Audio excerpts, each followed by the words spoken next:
Tanto su banda como él golpearon a un montón de fotógrafos, pero con todo lo que haya podido ocurrir, a mí nunca me tocó, ni siquiera me amenazó.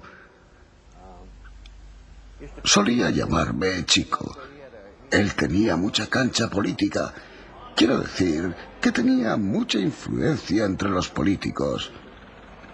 En el departamento de policía. Y, bueno, también tenía casas de prostitución. Por supuesto, así fue como aprendió Capone a trabajar. Lo aprendió de Jim Colosimo y de Johnny Torrio. Colosimo trabajaba en un nightclub y estaba implicado en la venta de alcohol. También se sospechaba que estaba implicado en la prostitución y fue él quien trajo a Chicago a Al Capone y a John Torrio. Fueron sus ayudantes. John Torrio era un pez mucho más gordo que Al Capone. Johnny Torrio entró en relaciones con Colosimo y trajo consigo a Al Capone, que por aquel entonces tenía 19 o 20 años desde Brooklyn. Creo que lo trajo como matón.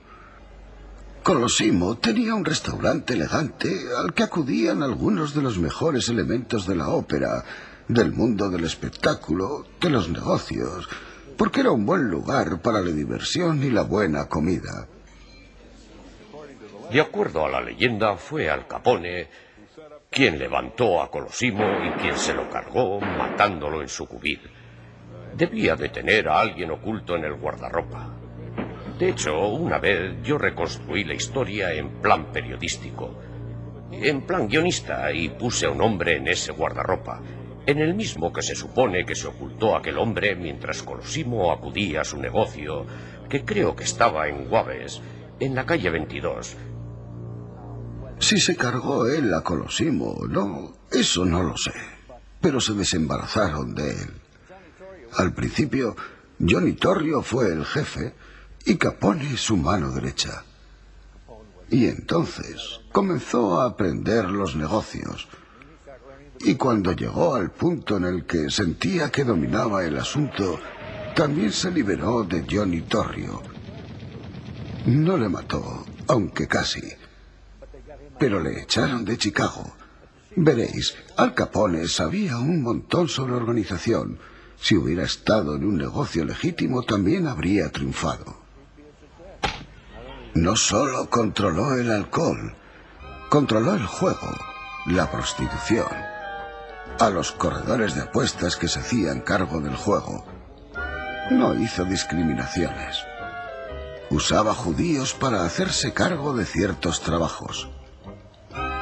Greasy Thumb Gusick, ese era el jefe de la organización de las apuestas. Y un tipo llamado Michael Cerdo Heiler se encargaba de la prostitución. Pero quiso ser más de lo que era, y le encontraron achicharrado. Le ataron en un coche y en algún lugar de Wisconsin le dieron fuego al mismo con él dentro. Jack McGurn, el hombre de la ametralladora, era conocido en todo el país. Dice la historia que él se unió a la banda porque alguien había matado a su padre. Su padre se dedicaba a la destilación de alcohol. Digamos que la suya era una destilación a pequeña escala, una destilación casera. El caso es que lo mataron y él juró que encontraría a quien quiera que fuese el que había matado a su padre y que le mataría. Jack era italiano y la mayoría de los boxeadores italianos de la época se cambiaron el nombre y se pusieron uno irlandés. Sí, cambiaban de nombre. Uno podría pensar que lo hacían para aumentar sus posibilidades de empleo con los promotores irlandeses y con los espectadores irlandeses. Así, el padre de Frank Sinatra adoptó el nombre de Slapsy O'Brien. El padre de Frank Sinatra fue un boxeador de peso welter que boxeó bajo el nombre de O'Brien. Capone decidió que sin ninguna duda él iba a convertirse en el rey de la ley seca, y lo hizo. Se desembarazó de quien quisiese hacerle sombra en su negocio.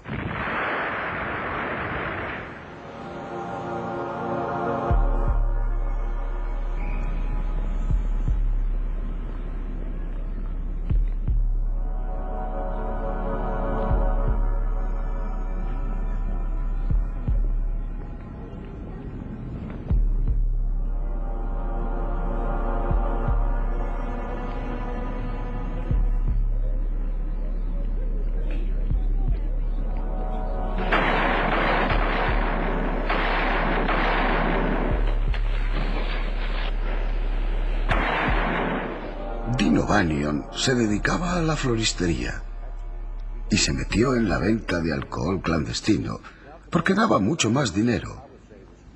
Y Al Capone se hizo cargo de ello. Yo diría que fueron Scalise y Anselmi, dos tipos duros de verdad. Corría el rumor de que Anselmi y Scalise iban a desembarazarse de Al Capone y ocupar su lugar. Por supuesto, Al Capone, antes de cargarse a nadie, siempre le ofrecía una fiesta. Así que alquilaron un salón, un lugar que ahora se llama North Hammond y que antaño se llamó Robbie, Indiana. Cuando llegaron los dos, le pidió a uno de sus chicos que le diera un baño.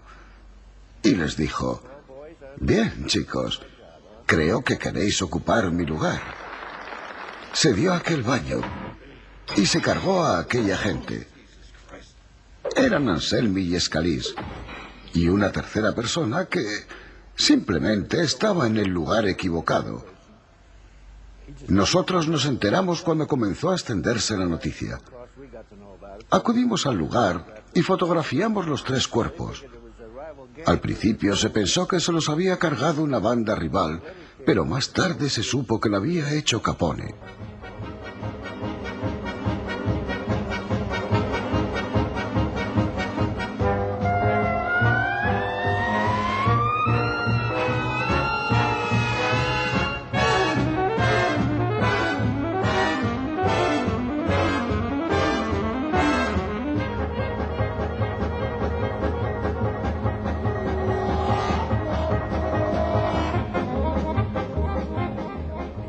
Tenía una reunión en el Hotel Morrison y convocó a todos estos miembros de diferentes bandas, entre los que estaban Bugs Moran, Joe Saltis, O'Brien y algunos otros, y les dijo: «Aquí hay bastante para todos.